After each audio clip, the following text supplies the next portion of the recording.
এই রোগীর ফ্যামিলির কাছে কতদিন যাবত আছো? সত্যি সত্যি বলবা, যা বলবা।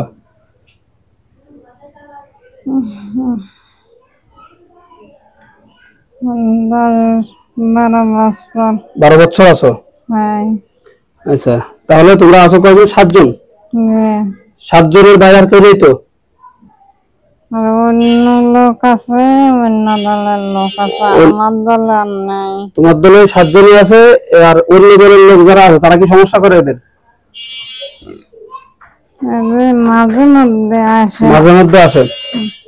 আচ্ছা, এরা পুরাতন যে বাড়িতে থাকতো, ওই বাড়িতে তোমাদের অত্যাচারে এখন নতুন জায়গায় বাড়ি করেছে, তোমরা এখানে এসে সমস্যা করতেছো, এর কারণটা কি?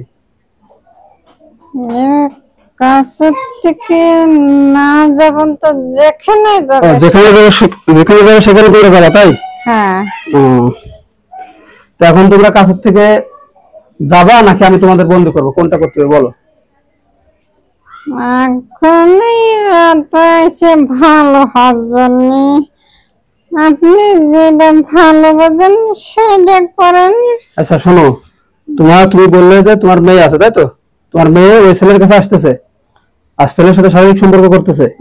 হ্যাঁ। তো ওই যে ওই ছেলের শরীরটা তুমি ভালো করে দেখো তো, কি অবস্থা হয়েছে, এটা কি উচিত হচ্ছে তোমাদের করা? না। ঠিক করতেছে না।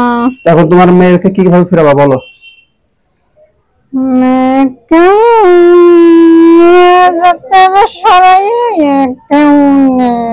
আমি যদি আজকে যদি তোমার মেয়ের ছেড়ে দিই, ওই যে ছেলের কাছ থেকে চলে যাবে সে, তুমি গ্যারান্টি দিতে পারবা?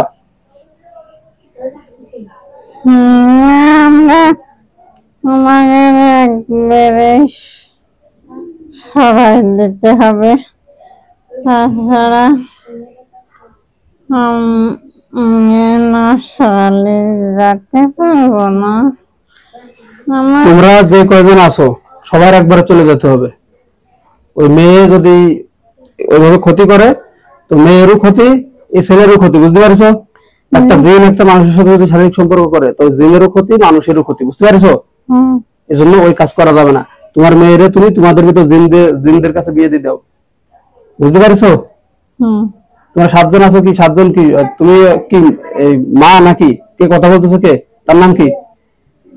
আমার নাম হট্টরি। কি কট্টরি নাকি? হট্টরি। হুট্টরি? তুমি কি হিন্দু নাকি? হিন্দু? তোমরা হিন্দু সবাই? হ্যাঁ। আচ্ছা, ওই যে ওই ছেলের হাতে গতকাল রাতে নাকি সাপ এসে চুষেছে, ওটা কি তোমার মেয়ে সাপ এসে চুষেছে ওর হাত? হ্যাঁ। এরপরে যে